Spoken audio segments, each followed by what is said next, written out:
Hello everyone. So after quite a long time I'm making a video for YouTube again, okay? So what we are doing today, or what I'm doing today, I'm going to show you some of the things that I bought recently. I'm planning to upgrade my computer. I already have a gaming PC. It's a AMD FX based PC which have been running quite well. Of course, it has been serving me beautifully for the last 5 to 6 years. However, I thought that this is a time when I should upgrade, right? So we have now the new Ryzens, the Ryzen third generation, uh, the fourth generation that has come in, okay, and we have the new graphics cards. uh, we have the Radeon 6000, we have the Geforce 3000 that has come up. So I thought I couldn't resist the temptation. Basically, I thought, why not I give a shot to these new pieces of metal. So what we have here today are four things which are basically needed for an upgrade. I'll be reusing some of the components. Okay, I'll be reusing my monitor, my CPU cabinet, my hard disks, keyboard, mouse, speakers, and so on. Okay, so I'm not going to change those. Mainly the four things that I'm going to change is the processor, the motherboard, the RAM, of course, and finally the graphics card. Okay, and so I'll show you what I have now. Okay, and I'll go on unboxing one by one, and I'll tell you in brief why I have chosen these. Okay, over the others basically. So I'll start off with the processor. So AMD Ryzen 5. Okay, so AMD Ryzen obviously has been my pick over Intel, because at this point in time it offers a much better value. If it's as simple as it gets. Okay, so you have Intel competitive products at a bit lower price maybe. However, if you see the price to performance ratio, AMD is dominating clearly. Okay, after years of a familiar picture where we have seen Intel being the top, okay, as the lion's share of the market, where AMD was trying to do a catch-up game. Things have changed in the last 3 or 4 years. Now, with Zen architecture, the fairy tale has started for AMD, and we had this Zen 1, then we had the Zen Plus, then next came the Zen 2, and now we have the Zen 3 that has come up, the Ryzen 5000 series CPU. However, I'm not going with the Ryzen 5000 series CPU because, number one, they're a bit difficult to find at a reasonable price, and second is that I think Zen 2 still offers a better value for money. Okay, so now for Zen 2, why I have gone with Ryzen 5 and not Ryzen 7, okay, or Ryzen 9, because Ryzen 7 and Ryzen 9, I think those are kind of clearly enthusiast class processor, okay, where you have a tremendous amount of workload, especially for Ryzen 9, and this is something I would say you need a Ryzen 9 basically for your productivity work where you need to do a lot of what I would say rendering. You'll have to do a lot of video edits and so on. Okay, I don't do that so often. Okay, Ryzen 7 was good, but then again, I thought that with Ryzen 5 and this particular model, this 3600, this is going to suit my all needs, more or less, and it still offers a great value. So I got this Ryzen 5 3600 on Amazon, 19,000 rupees INR. And though the price has gone up in the last few months because of its amazing demand in the market, but still I think at this price point and the performance it offers is quite phenomenal. Okay, if you want to do a productivity work, it's fine. It handles great. For gaming, it has a commendable performance. And you don't have to even overclock to get decent frame rates, even in the modern AAA titles, and that's amazing. Okay, it is completely unlocked though. You can overclock, so all the AMD's Ryzen parts comes unlocked, and that's where I think it has done wonders, right? That's one of the key things that has now brought AMD back into the competition. And not only that, it's like destroying Intel at the same price point. Okay, so before we open this processor, let me share a bit of the technical details. So this is the AMD Ryzen 5 3600. It is a 6-core processor and it supports 12 threads. Okay, it has a base clock of 3.6 gigahertz and it has a boost clock of 4.2 gigahertz. So when you run this processor normally, it will run, all its core can achieve a frequency of 3.6 gigahertz. However, if there is a certain need of any application where there is a burst of what I would say instructions that needs to be processed, so at that point in time this processor is capable to shoot at least one of its core to 4.2 gigahertz, and that's what boost clock means, right? It is a 65 watt part. Okay, so I would say it's not power hungry at all. It runs quite cool, and of course it's a socket AM4, and the good thing is that it comes with a cooler included. So some of the higher end Ryzen parts like the 3950X Ryzen 9, it does not come with a cooler. You have to purchase an aftermarket AIO liquid cooling or what I would say a beefy or a beastie air cooler like a Noctua or maybe something from the Be Quiet series. But this comes with a cooler and it comes with a Wraith stealth cooler. So let's open the box now.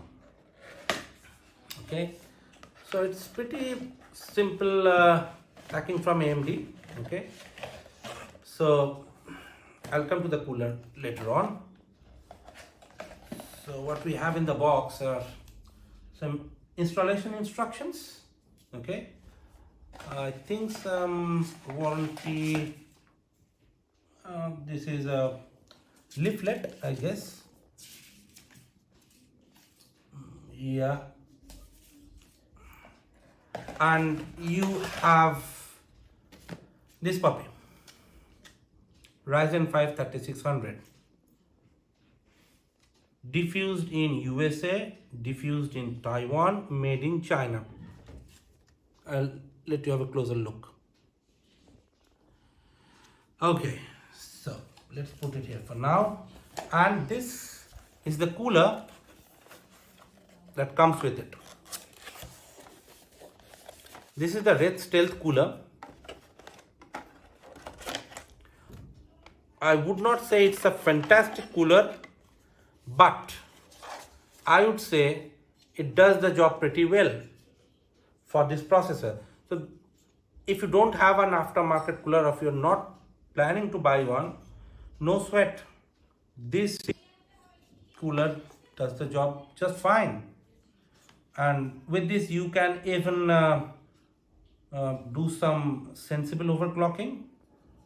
Just be aware that this cooler is not for some insane level overclocking, of course. So You can play with the overclocking, but you have to keep in mind that you don't take things to extreme, and you'll be just fine. Okay, so that's basically the cooler, and that's your processing. So nothing much else in this box, and I got a sticker of Ryzen 5. Okay, so that's pretty much about the processor. Let me get this away now. Okay, let's get all this to the side. Now coming to the motherboard. Well, what I've gone with? I've gone with the ASUS TUF B550M plus motherboard. It's a long time since I've used an ASUS motherboard. So over the last few of my builds, I've been using BioStar, I've been using Gigabyte, MSI. I can recollect using ASUS maybe 15 years back when I did some builds with AMD Athlon XP, but not after that. For some reason, I was choosing MSI and Gigabyte because I felt they were giving better values. But now, when I searched through the internet and I went through the reviews, I found ASUS is doing commendable job with some of their mid-tier motherboards, and this is exactly one of them. So this is a AMD B550 chipset, which is a mid-tier chipset. Okay, so AMD has released A520, then it released I think so. AMD first released X570, then it released B550, and now it has released A520. So A520 is a chipset that you would generally use for your very budget builds, the entry levels. Okay, those motherboards come within the price range of like 6,000 to 8,000. Next comes the B550, which is the mid tier, as I said, and then you have the X570, which is of course the performance or the enthusiast class. Now, why did I go for B550 and not X570? There is a particular reason to it, and I will tell you why. So X570 chipset is the enthusiast class, as we know, because it gives a lot of features that it supports PCI Gen 4 across the board. Okay, across all the expansion slots. It has a better, and generally it is supposed to come with better and beefier VRMs, which would help with the overclocking. It is supposed to, or it is expected to give a greater headroom to the processor to overclock, and you can overclock to a significant level if you have a good cooler and you still don't be too aggressive with the temperature. That's why X570 is there. However, the boards, the X570 motherboards, they are quite pricey. A good X570 motherboard would generally start rupees 20,000 plus and can go all the way up, where you have that MSI godlike gaming, if you have the ASUS ROG Corsair, and you have the Elite series of the Gigabyte Aorus, and you have of course the AS stock. Nowadays you'll find some X570 motherboards are coming at a bit surprising price, I would say, rupees 13,000, 14,000, 15,000. You might want to argue, why did I go with B550 and not with X570? The reason is that those motherboards which are coming at, those X570 motherboards which are coming at below rupees 18,000 or 20,000, those are not the motherboards I would say you would ideally use for a enthusiast class PC building, because there are certain compromises that are being made in most of those motherboards. Okay, you got a premium chipset, but to balance the cost, the manufacturers, they are making certain compromises which I don't feel it's worth. Okay, they are making compromises in sound quality. They are using relatively older or a lower grade audio chipset.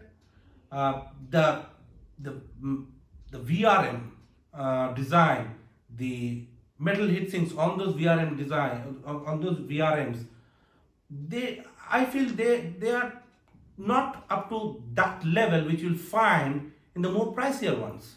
So if you try to overclock those boards, and if you are going a bit too high, the temperature, the stability, those are not assured. Okay, I've seen some reviews where people have tried overclocking on relatively lower priced X570 motherboards, and the experience has not been that great, and that's why this comes in. So B550, maybe I can say it's a jack of all trades. So this is one board which comes with a mid-tier chipset. It still offers you a lot of features for the price and lot of performance. It gives you adequate headroom for overclocking, and the biggest thing is that it does not break your bank. Okay, so I purchased this B550M Plus, and this is the non-Wi-Fi version, under 15,000, and this is the TUF Gaming series. So the TUF Gaming series is where ASUS claims they use military grade components for a greater longevity of the motherboard. So before I open and show you the motherboard, let's see what it says. So it's a socket AM4 motherboard. It's a B550 chipset made for AMD Ryzen. It supports Dolby Digital, okay, and it has an HDMI, of course. It's 3rd gen AMD Ryzen desktop ready. Okay. However, there is a caveat that it's not compatible with Ryzen 5 3400G and Ryzen 3 3200G. Now, I'd just like to give a very little hint why this is. So Ryzen 5 3200G and Ryzen 5 3400G and Ryzen 3 3200G, though they seem to be like Ryzen 3000 series, they belong to Zen Plus architecture. Okay, they are not Zen 2, unlike the Ryzen 5 3600. Okay, and this board does not support those APUs. So basically 3200G and 3400G are more of an APU where they have a discrete graphics inside. So if you are using a 3200G or a 3400G, probably you need to go to the 400 series chipset, maybe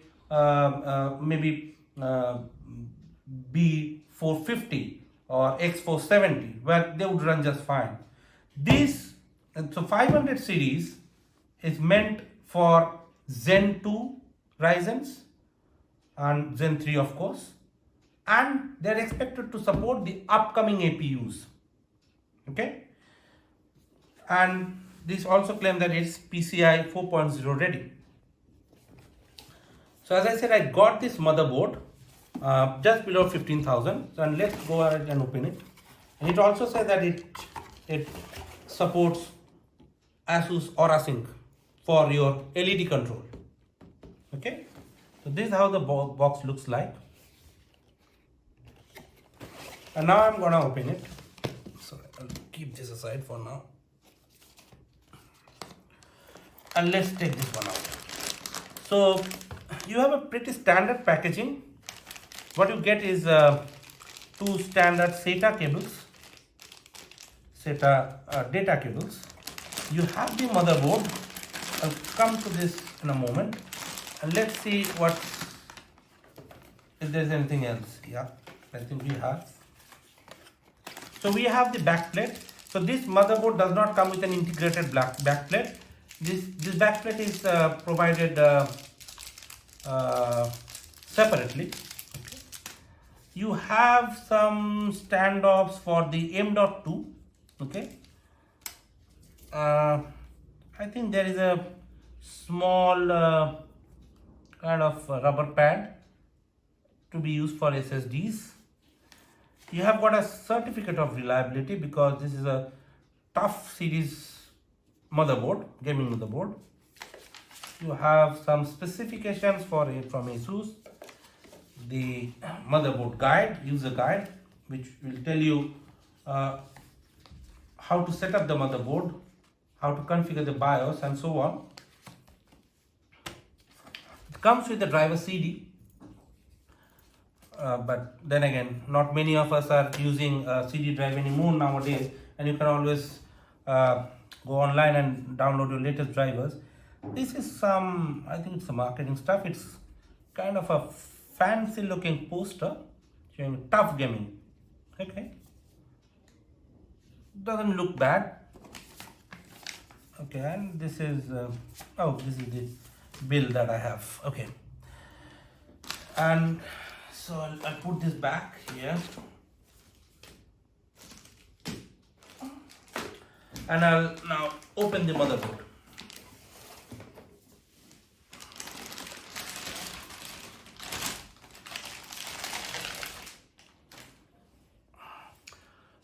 Let me switch on the other light for you so that you can have a better view. There you go. Okay. So, this is the motherboard. It's a black and gray style, and I think I like the style, like the coloring, but again, it's very subjective. Okay. Okay, so now coming to the components. So you see it's the M4 socket, okay, and it will support Zen 2 and Zen 3 processors, okay, and here you see you can see the VRM. It's of course right beneath the heat sinks, and the heat sink seems quite beefy, and there are cuts and grooves on the heatsink for a better heat dissipation. Okay, I'm not gonna take out these heat sinks and show you because I'm afraid I might void the warranty. So this is a 8+2 phase heat sink. Basically, truly it's a 4-phase design but with doubled components, so that it gives a bit more oomph to the overclocking capabilities. You have a single 8-pin power connector here, so that should be adequate for a decent amount of overclocking. You have the 4 DIMM slots, and you have 2 CPU fan headers. Okay, you have an RGB header. Yeah, this is an RGB header. Okay, you have a USB 3.2 Gen 1 header here. You have 4 SATA 6G or SATA 3 ports. You have a small LED strip, integrated LED strip, and I think this is the part which actually illuminates. Okay, you have the chipset heatsink here. Okay, so for better cooling, it is not actively cooled, but it's a passive heatsink. Okay, and as I said, you have 4 SATA ports. Personally, I would have liked 6 SATA ports because some of its competitions are offering 6 SATA ports on the rival boards. Okay, but 4 should do fine. And then you have the M.2 SATA, M.2 SSD port. Okay, here, one here, and you have an M.2 here. You have additional fan headers here, one additional fan if you want to plug in your case fan or something. You have a PCI 1X slot.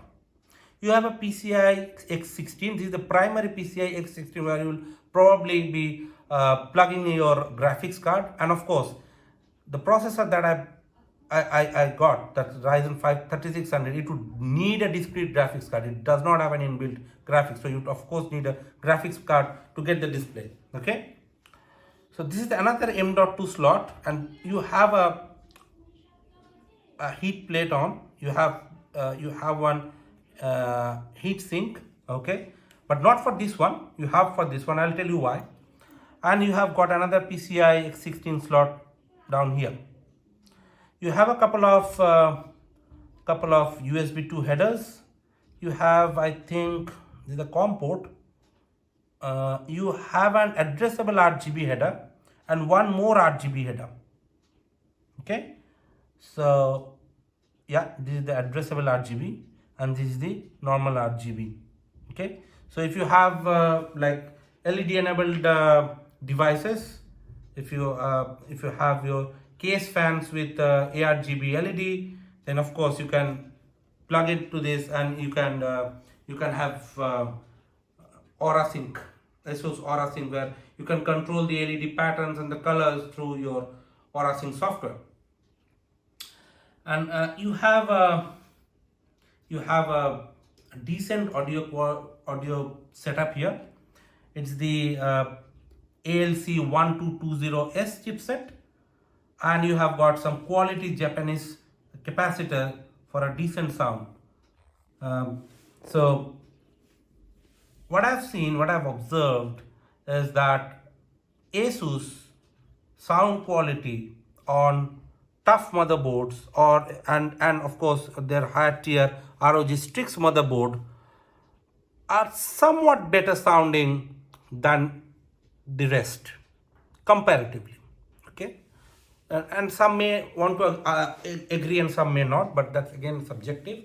What I would want to say is that onboard sound has come a long way down than what it used to be even a decade back. So now on a board like this, you get a pretty decent sound. It may not be a audiophile grade, but then again it's good enough for gaming, for listening to music and movies and so on. And rarely nowadays you would need a separate sound card or a DAC. That of course, if you're an audiophile or any sound enthusiast, you definitely want to go, you want to spend some extra bucks and you want to get a better sound solution. But that's up to you. So as I was speaking, so the primary difference between, there are subtle difference between B550 and X570, but the primary difference between these two chipsets is the usability of PCI 4. Okay, so for X570, all of your expansion slots, all of your M2 SSD slots, they are PCI Gen 4 enabled. So you get a higher bandwidth and a higher performance with all of those expansion slots. For B550, you get PCI Gen 4 for this primary M.2 SSD slot and only this primary PCI Express X16 slot. The remaining two down below are PCI Gen 3. So you need to be mindful of that. Okay. So these two PCI Gen 4 capable slots, or I would say ports, or whatever you want to call it, they are directly managed by the processor. And that's why Ryzen 5 says they are PCI Gen 4 ready or capable. Whereas these two, the PCI Gen 3, their traffic is like, or they are routed through this chipset. Okay. That's basically the major difference between X570 and B550, other than the VRM setup, where a good X570 board will have a much more robust VRM setup, so it can support a much higher overclocking. Okay, but this board of B550 boards of this level can overclock just fine, decent enough overclocking. On the back side, you'd see you have two USB 2 ports. You have a PS2 common for mouse and keyboard. You have 4 ports for USB 3.2 Gen 1. You have a BIOS flashback switch, and I'll tell you in a moment what is the BIOS flashback. You have an HDMI, and I think I need to check what this port is. And you have a Type-C, USB Type-C. You have a USB 3.2 Gen 2, and you have a 2.5 gigabit LAN, which is quite fast. If you need a very fast Ethernet connection, you are doing a lot of LAN gaming and so on. On the audio front, you have the standard audio ports. You have these two for your surround, and you have an optical out. So this is pretty much a feature-rich connectivity, I would say. It does not have a Wi-Fi, so this is not the Wi-Fi model. So I have a separate Wi-Fi receiver, and that's why I didn't go, and I didn't wanted to spend some rupees 1500 extra to get the Wi-Fi equivalent of this board. But I still think it offers a great deal of connectivity nonetheless. Now coming to this BIOS flashback. So why do you need this?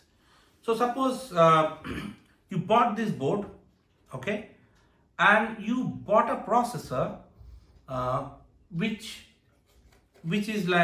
came after some time after this board got released, or the BIOS of this board got released. So that means the current BIOS which you have on your board does not yet know that processor that you are buying, because that's the very recent processor that might have been released by AMD. So how do you make that work? Basically, you need to have the updated BIOS on this motherboard to get that processor working. And to do that, so till now the practice was you need a relatively older generation processor which is already a match with this board. You need to turn your board on with that processor. You need to get that BIOS updated, and then you switch on to your next processor, or new processor. Now, with the inclusion of this BIOS flashback feature, that hassle has been eliminated. Now, you can update the BIOS on the motherboard without the need for a compatible processor. You need to plug in a USB drive into a certain USB port which is like matched with this BIOS flashback feature, and your motherboard guide can tell you that which particular port that is, and you press this BIOS flashback button, and your motherboard gets the new BIOS from that pen drive, and it becomes ready to accept your new processor. So that's a cool feature, and till recently this feature used to be available in the top tier motherboards, but now it has started coming onto motherboards like this. So I went for this B550 chipset, as I said, because it holds a good value for money. It still gives me PCI Gen 4 to a great extent. This particular motherboard has good overclocking capabilities. It has a respectable VRM design, and of course it gives me the option for future upgrade if I want to go for the next gen processor sometime down the line. So it gives me that option to go with those new processors, which the previous generation 400 series motherboards wouldn't give me, or wouldn't allow me to do that. Okay, so considering the future upgradability and considering the features that this board comes with, I think this is a decent enough board for the money. Only if it would have come with a couple of more SATA ports, I think that would have made it like an ideal board to have for this price point. Okay, so that's and one more thing, why we have a heat sink or a heat plate on a PCI Gen 3 based M2 port and not on a PCI Gen 4. And some might think this is a rather weird move from ASUS, but I think the logic is that most of the PCI Gen 4 SSDs or M.2 SSDs, which are PCI Gen 4, they come with their own robust heat sinks. Okay, because they are lightning fast and they need a heat sink, a proper cooling solution on their own to perform optimally. And that's why ASUS thought they don't need to provide a heat sink, because anyway we will not be using that if you're planning to plug a PCI Gen 4 based M2 SSD. And I think that's a reasonable argument. I think there's nothing wrong with that. Okay, so I don't hate ASUS or this board for not giving a heatsink on a PCI on this particular slot, because that makes sense why it hadn't. So okay, enough for this board. Let's now move on to the other components. Okay, so as I said, I got this board for a little below rupees 15,000. Okay, so let me put this aside.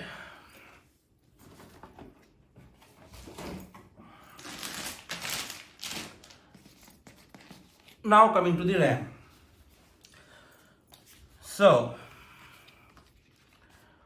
I have gone with Corsair DDR4 3000 MHz kit. It's the Vengeance LPX with a low profile heatsink design so that it does not interfere with relatively larger coolers. Okay, and it's a I'm going to use two kits of 16 GB each, so that makes a 32 GB in total. Yes, many would argue that I do not need a 32 GB to make a gaming machine, and that's true. So as on date, I don't think I can think of any game which demands 32 GB. So most of the games still run fine at 8 GB. 16 GB is the sweet spot, I would say, for any gaming PC. Okay. However, I have a definite reason to buy two of them, because apart from my gaming needs, I also intend to use this PC for creating virtual machines, because I need it for some of my own certification courses where I would run multiple virtual machines. I would like to do some testing, some R&D and so on. The more the amount of RAM that you have, the more number of virtual machines you would be able to create, provided that your disk space is sufficient, and of course you have a decent enough processors with a good number of cores or threads. Okay, so I think 32 GB is something which I needed for that reason and not for gaming. For gaming, I could have gone with 2 into 8 sticks, two sticks of 8 GB RAM, and could have ended up with 16 GB and run still fine. So you don't need 32 GB unless you have a specific requirement or a specific type of work for which you need a lot of RAM. Okay, so I'm going to open one of these.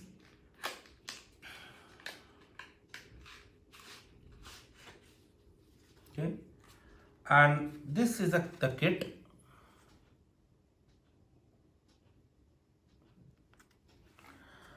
So it's the Corsair Vengeance LPX DDR4. As I said, it's with a low profile heatsink so that it does not interfere with the more I would say the big sized coolers, the big sized air coolers.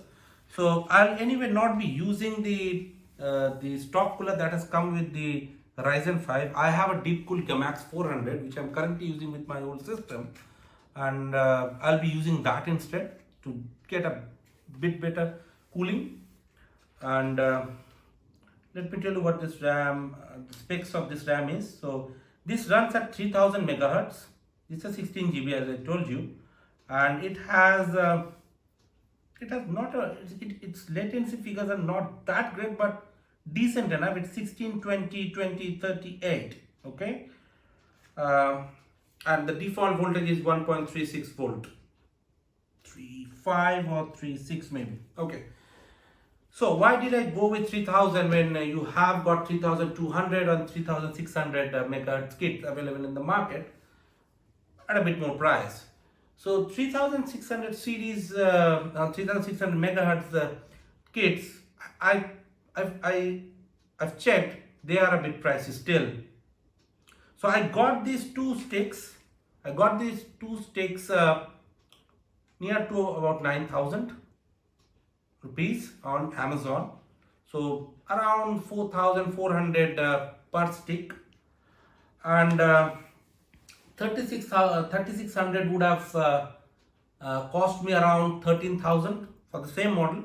Okay, 3200 was coming at around 12,000.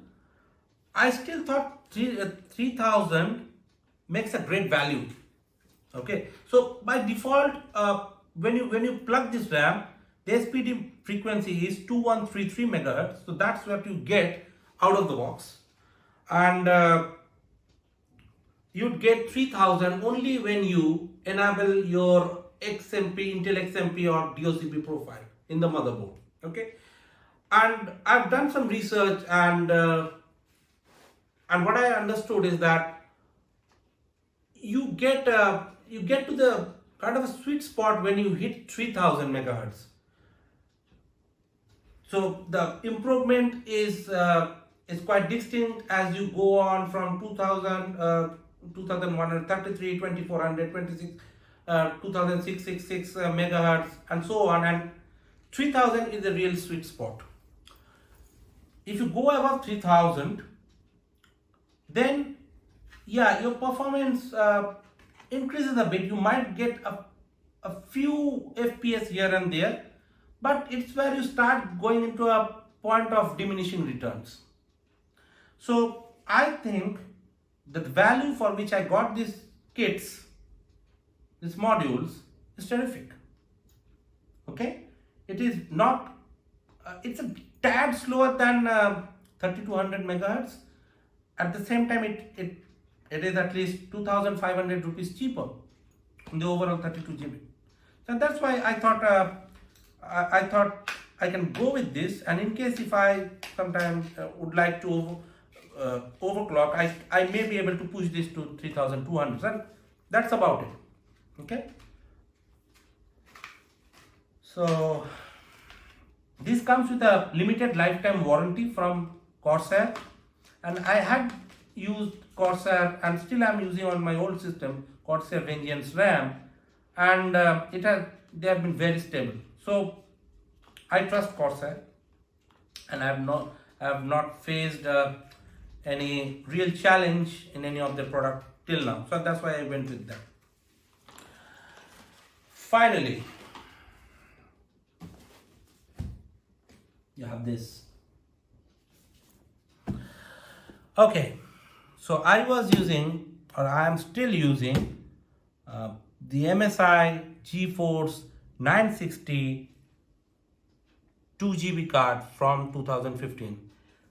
That card has been rock solid, damn stable, and like I've now lost count of how many games I've played on that card, and it's still rocking on my old PC. But now with more and more games coming out which requires a bit more VRM, VRAM. Okay, so 2GB is nowadays inadequate in certain games like Doom Eternal. Even if my graphics card pulls, and I'm a 1080p gamer, I have a monitor which supports till 75 Hz of refresh rate, and I generally tend to game with the VSync on unless there are other compelling reasons. So I thought that I'm getting limited, especially on the VRAM side, and that's why I need to upgrade.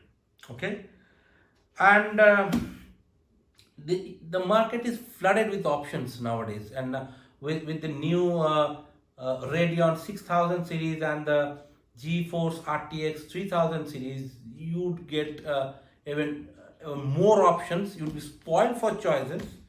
Of course, if you have the money to spend, go for the latest generation if you are willing to, or if you can lay a hand on them, because those cards are pretty difficult to get your hands on.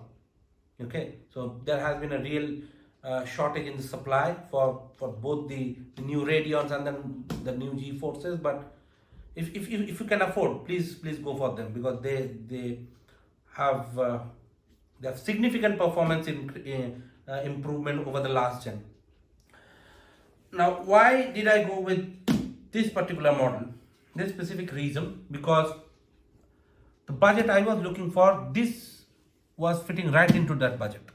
Okay, this graphics card, this is a Zotac Gaming 1660 Super GeForce GTX. Is the AMP edition. This graphics card is from the Turing architecture. It's just the last gen of GeForce, and it has come even it has been introduced to the market by nVidia after their 2000 series. So don't get fooled by the numbers. So 1660 Super, 1650 Super, these have this has been introduced to the market after the launch of the 2000 series. Okay, so these are the newer versions. The only thing that is a difference between the 2000 series and this 1600 series is that these 1600 series do not support ray tracing. It's the GTX, it's not the RTX line. Okay, so for ray tracing on nVidia, you need to have an RTX card. So that's where I've seen some of my friends have done a mistake, and they have ended up with buying a wrong graphics card. They thought GTX 1660 or 1660 Super would support ray tracing, but it's not. Okay, I personally am not planning to use ray tracing that much while doing the gaming.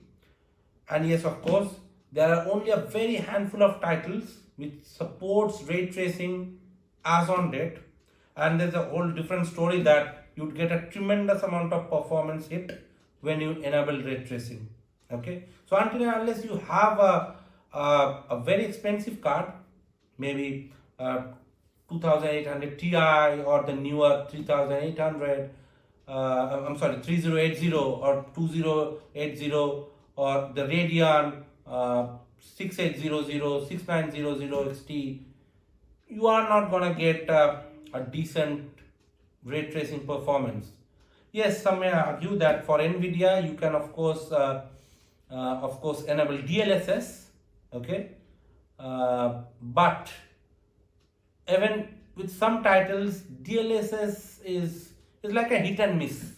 For some titles it do wonders, pushing the frame rates, but for some you get a compromise in, you still would have a compromise in the overall what I would say graphics quality if you are enabling DLSS.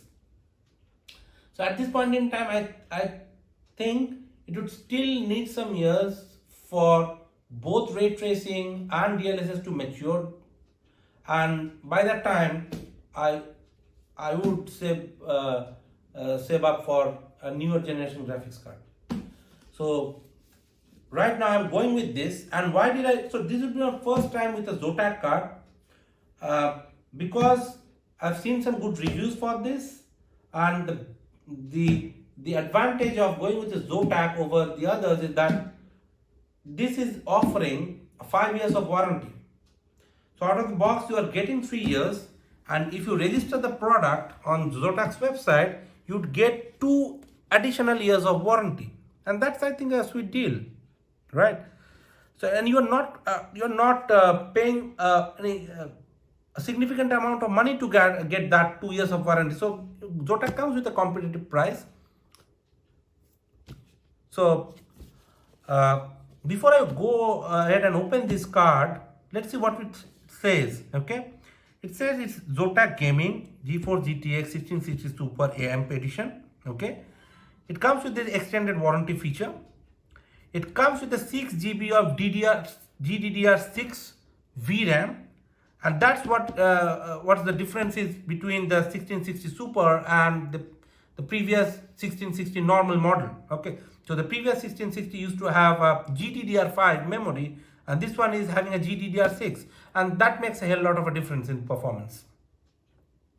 Okay, it is Ice Storm 2.0 cooler, and it comes with a Firestorm software, maybe most probably for overclocking. Okay, it is from the Turing generation or the Turing architecture of nVidia graphics card. Okay, it is GDDR6. It supports DirectX 12, and this is something I have to check. What does this mean? Answer. So on the spec side, this recommends a 450 watt or greater power supply. Okay, and an 8 GB of system memory. 16 GB is recommended. Of course, it gets supported on Microsoft Windows 10. Even it has support right from Windows 7. It supports Linux as well. Okay, so yeah, this card, the base clock of or the boost clock of this card is around 1845. Okay, and since it comes with the GDDR6 memory, so it supports a 14 Gbps bandwidth, and yeah, that's pretty much about the specs. And now I'll take out the card and I'll show you how it looks like.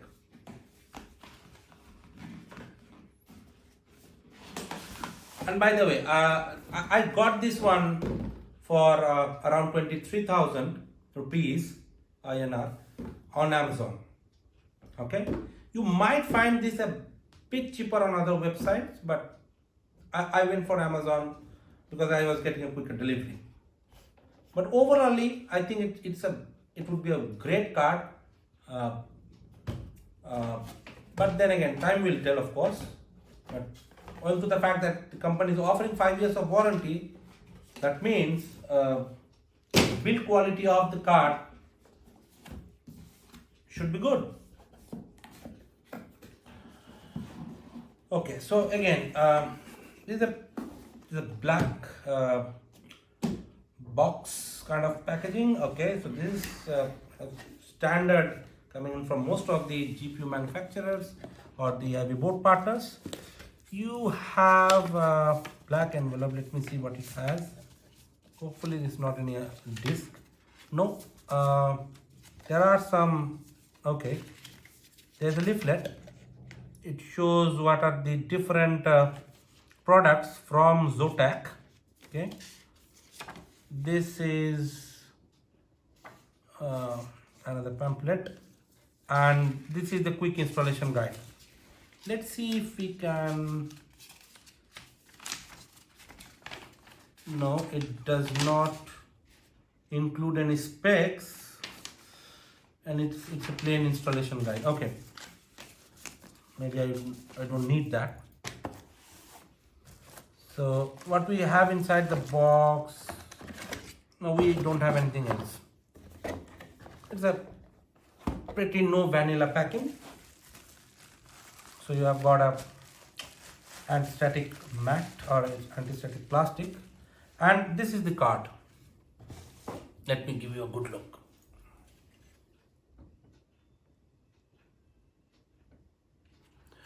So this is the AMP edition of the 1660 Super from Zotac. You have got a normal 1660 Super, and you have a with a twin fan, and you have a AMP edition. Okay, with an overclocked boost speed and memory, and the build quality of the card seems solid.